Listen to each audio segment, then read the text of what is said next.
পরিস্থিতি নিয়ে ছাত্র নেতাদের সঙ্গে বৈঠকে বসেছেন প্রধান উপদেষ্টা ডক্টর মোহাম্মদ ইউনূস। কিছু টেনশন অ্যারাইজ করেছে সব জায়গাতে।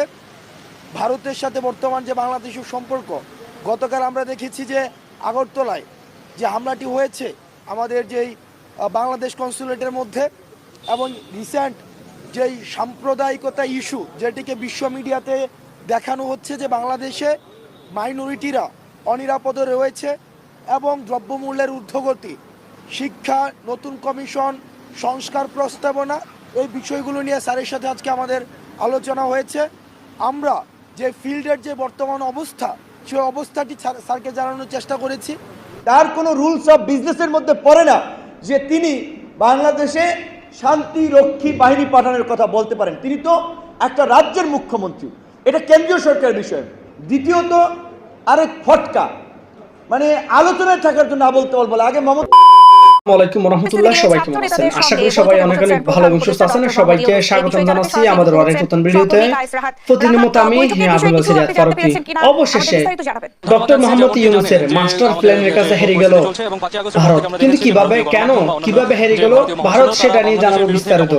এদিকে সুর পাল্টাতে শুরু করেছে নরেন্দ্র মোদী সরকার।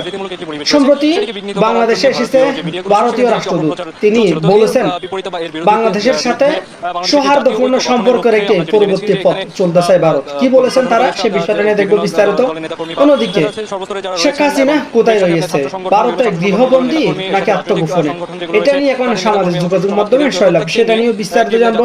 কিন্তু কিভাবে ডক্টর মোহাম্মদ ইউনূসের মাস্টার প্ল্যানের কাছে হেরে গেল ভারত, সেটা নিয়ে একদম বাইরে দেওয়া শেষ বেশ কিছু চাঞ্চল্যকর তথ্যের মাধ্যমে আমরা বিস্তারিত জানবো। তাই বুঝতে পারছেন আজকের ভিডিওটা অনেক অনেক গুরুত্বপূর্ণ। একটা লাইক দিয়ে সবাই ভিডিওটা সবাই দেখতে থাকুন। আর বেশি কথা বলেছেন আমরা ভিডিও ফুটেজের মাধ্যমে একটু বিস্তারিত দেখি। পরিস্থিতি নিয়ে ছাত্র নেতাদের সঙ্গে বৈঠকে বসেছেন প্রধান উপদেষ্টা ডক্টর মোহাম্মদ ইউনূস। এই বিষয়ে জানাতে সরাসরি যুক্ত হচ্ছেন সহকর্মী কায়েস রাহাত।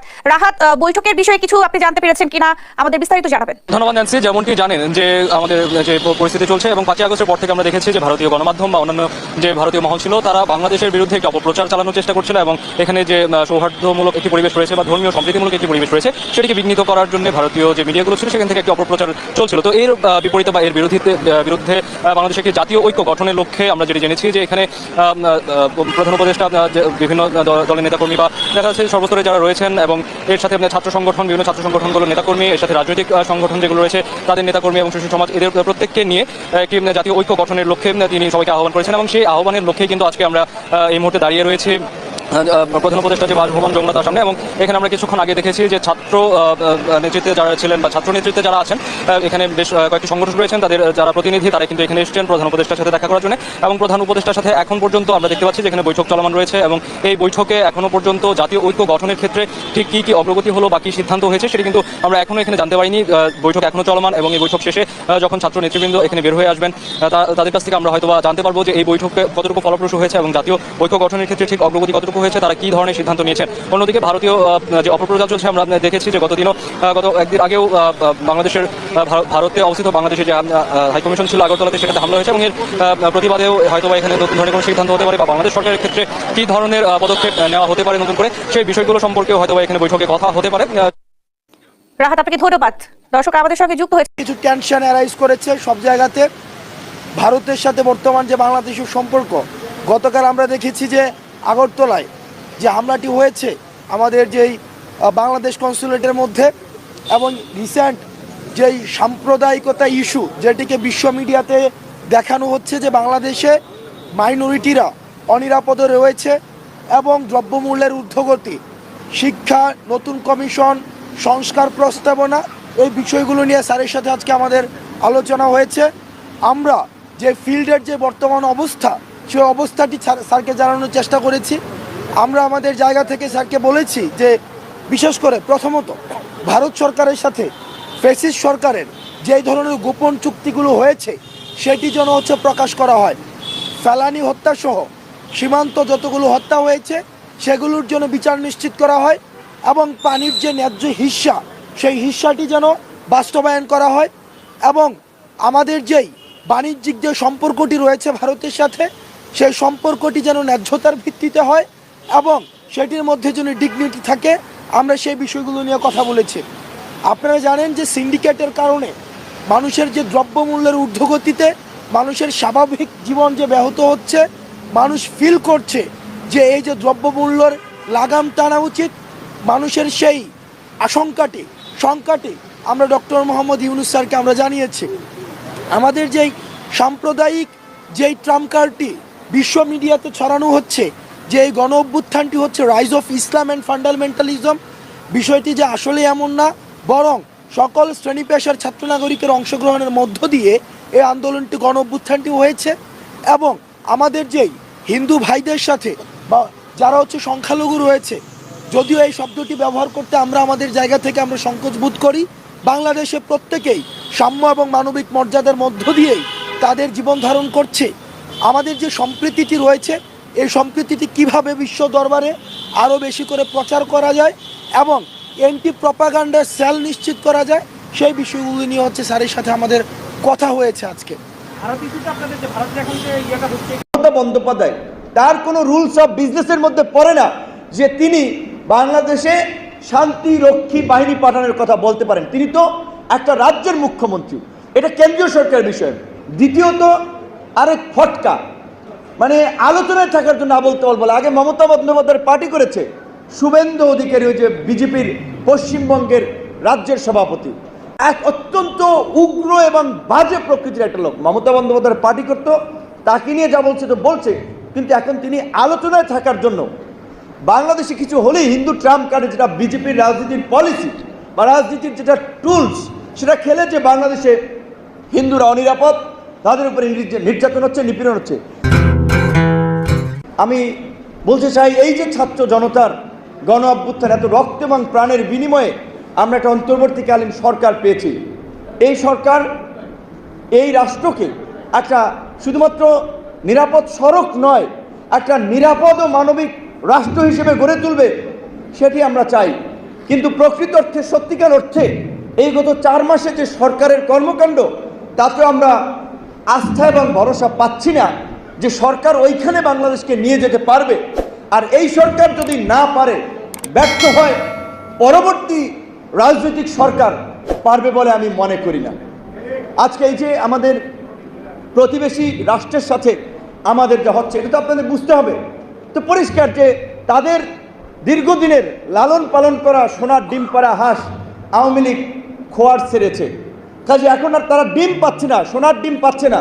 কাজে এই আওয়ামী লীগকে পুনর্বাসন করার জন্য, এই খোয়ারে ঢুকে ডিম নেওয়ার জন্য যা করা দরকার ভারত তাই করবে। সেজন্য দেশের অভ্যন্তরীণ তাদের এজেন্টদেরকে দিয়ে অস্থিতিশীলতা তৈরি থেকে শুরু করে ওপার থেকে, এই নাম আমি বলতে চাই না, নাম বলে ভাইরাল করতে চাই না, আপনি ধরেন মমতা বন্দ্যোপাধ্যায়, তার কোনো রুলস অফ বিজনেসের মধ্যে পড়ে না যে তিনি বাংলাদেশে শান্তি রক্ষী বাহিনী পাঠানোর কথা বলতে পারেন। তিনি তো একটা রাজ্যের মুখ্যমন্ত্রী, এটা কেন্দ্রীয় সরকারের বিষয়।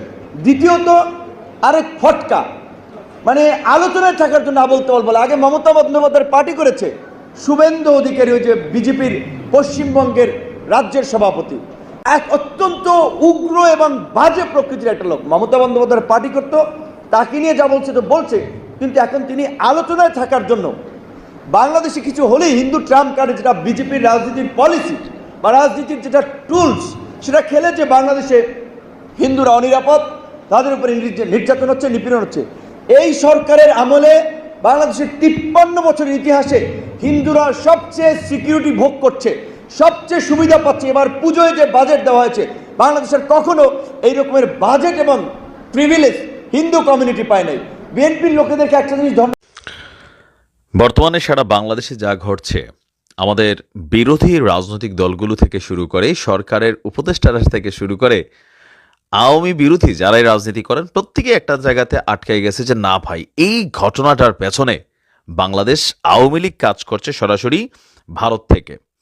ইভেন ভারতের যেই বিজেপি সরকার আছে, আপনি দেখেন চিন্ময় কৃষ্ণা ইস্যুতে যে শুভেন্দু মজুমদারের কথা আমরা বলছি, পাশাপাশি মমতা দিদির কথা বলছি, শেখ হাসিনা ইস্যুতে ভারতও এক নজিরবিহীন যে ঘটনাটা ঘটেছে, যে শেখ হাসিনা বাংলাদেশ ছেড়ে যাওয়ার পর 5ই আগস্টে তিনি কোন ভিসায় ভারতে অবস্থান করবেন, সেই জন্য ভারতের নিজেদের রাজনৈতিক দলগুলো একে অন্যের সাথে প্রতিনিয়ত লাগালাগি করলেও শেখ হাসিনা ইস্যুতে সবাই কিন্তু একাট্টা হয়েছিল, বলছিল যে না, যে কোনো মূল্যে শেখ হাসিনাকে ভারতে রাখতে হবে, প্রসেস কি করবে সেটা রাষ্ট্র দেখবে। এই যখন অবস্থা, শেখ হাসিনাকে পুনর্বাসন করতে ভারত সর্বোচ্চ সহযোগিতা করবে, বিভিন্ন তথ্য উপাত্ত কিন্তু এগুলো বারবার বলছে।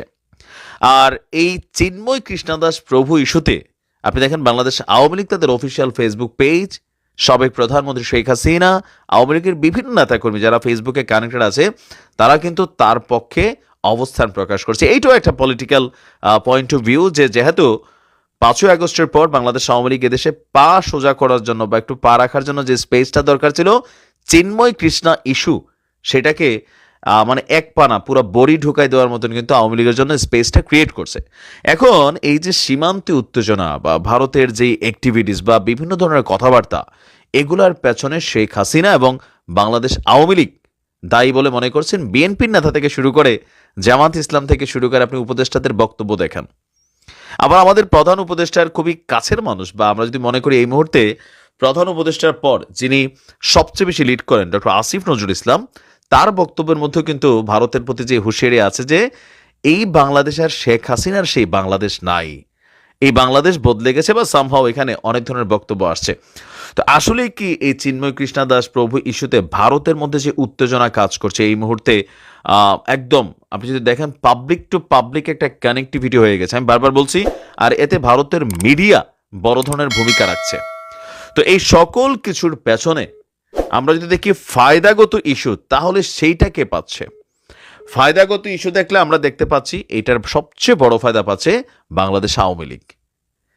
ইস্কনের পক্ষে, হিন্দুদের পক্ষে সরাসরি বিভিন্ন ধরনের অবস্থান প্রকাশ ফেসবুকে, ফেসবুক পেজে বা অডিও বার্তায় চিন্ময় কৃষ্ণদাস ইস্যু সহ বর্তমানে সংখ্যালঘুদের ইস্যুতে যে ধরনের বক্তব্যগুলো দিচ্ছে, এগুলা কিন্তু ভারতের মানুষ গোগ্রাসে গিলছে। আবার আমাদের দেশেও দীর্ঘদিন ধরে সনাতনী ধর্মের যারা মানুষ ছিলেন, হয়তো এই সকল বিষয়তে খুব বেশি ইন্টারেস্টেড ছিলেন না, কনসেন্ট্রেশন করতেন না, কিন্তু এখন এই ধর্মীয় ইস্যুটা বা ইস্কন ইস্যুটা বা চিন্ময় কৃষ্ণা প্রভুর ইস্যুটা এমন একটা অবস্থান তৈরি করেছে যে মানুষের মধ্যে একটা সাম্প্রদায়িক মেন্টালিটি কিন্তু তৈরি করে দিয়েছে, ইভেন এটা খাচ্ছে। তো কেউ কেউ বলছেন যে এটা বেসিক্যালি শেখ হাসিনা এবং ভারতের একটা পাতা ফাঁদ। আর বর্তমান সরকারের উপদেষ্টারা বা বৈষম্য বিরোধী ছাত্র আন্দোলনের নেতারা, তারা কিন্তু এটাতে পা দিচ্ছে, ইভেন আরো বড় কোনো কিছু অপেক্ষা করছে। যেমন ভারতে বাংলাদেশ হাই কমিশনের উপরে যে ঘটনা ঘটেছে, সেই ঘটনাটার এগেনস্টে আমাদের বৈষম্য বিরোধী ছাত্ররা বিক্ষোভের ডাক দিয়েছে। ইভেন বেশ কয়েকটি অর্গানাইজেশন স্বতন্ত্রভাবে তারা বাংলাদেশে অবস্থিত যে ভারতীয় হাই কমিশন বা দূতাবাস আছে, সেইখানেও বড় ধরনের কোনো একটা বিক্ষোভ করবে এমনই কিন্তু পরিকল্পনা আমরা গণমাধ্যমের বরাতে দেখতে পাচ্ছি। যদিও আজকে সকাল থেকে আমাদের দেশের পুলিশ ভারতীয় হাই কমিশনকে নিশ্চিদ্র নিরাপত্তা দিচ্ছে, ইভেন যে কোনো অনাকাঙ্ক্ষিত পরিস্থিতিকে অ্যাভয়েড করার জন্য ওই রোডে চলাচলকারী আপনার বাস, ট্রাক, প্রাইভেট কার বা সেইখানে আসা যাওয়াকারী মানুষদেরকেও কিন্তু সেখানে তল্লাশি চালানো হচ্ছে। কারণ ভারত যেখানে ব্যর্থ, বাংলাদেশ সেখানে ব্যর্থ না। ভারত কোথায় ব্যর্থ দেখেন, পৃথিবীর প্রত্যেকটা দেশে ডিপ্লোম্যাটিক একটা রুলস আছে। বাংলাদেশের যে হাই কমিশন ভারতে আছে, সেটা সর্বোচ্চ নিশ্চিদ্র নিরাপত্তা দিতে ভারত সরকার প্রতিশ্রুতিবদ্ধ, কিন্তু তারা তাদের উগ্রপন্থী কিছু মানুষের কাছে সেটা পারে নাই। আর আমাদের দেশে আমরা দেখেন কিন্তু এটাকে সুন্দরভাবে এটা কিন্তু ব্যালেন্স করছি। তো তারপরেও কেউ কেউ বলছেন যে বাংলাদেশ হাই কমিশনে, মানে ভারতের যে হাই কমিশন বাংলাদেশে আছে, সেইখানেও একটা বড় ধরনের ঘটনা ঘটাবে, তারপর ভারত বাংলাদেশের সম্পর্ক আরো খারাপ হবে। ইভেন দেখেন যে এটাতে কিভাবে পা দিছে, ভারত থেকে বাংলাদেশের যে কূটনৈতিকরা আছেন তাদেরকে ফিরিয়ে আনার দাবিও বাংলাদেশের কিছু, আমার মনে হয় যাদের নলেজগত অবস্থানটা খুব বেশি ভালো না, মানে আবেগে দৌড়ায় আর কি, বুঝছেন না, পরের পরিণতিটা বোঝে না। তো কূটনৈতিক যদি প্রত্যাহার করে, তো ভারত যদি প্রত্যাহার করেন, এটার রিয়াকশনটা কোথায় যাবে? ফাইনালি এই ধাক্কাটা কার উপরে পড়বে? সরকারের উপর পড়বে। ইভেন ডোনাল্ড ট্রাম্পের প্রশাসনও এ নিয়ে কিন্তু কথা বলছে। এটা নিয়ে আমি একটা আলাদা স্বতন্ত্র ভিডিও বানাবো। তো প্রিয় দর্শক, এই বিষয়টি আপনার মতামত দ্রুত কমেন্টে জানিয়ে ফেলেন। তখন সাথে থাকার জন্য সবাইকে অসংখ্য ধন্যবাদ। দেখাবো না কোনো ভিডিওতে। ভালো থাকবেন, সুস্থ থাকবেন। আল্লাহ।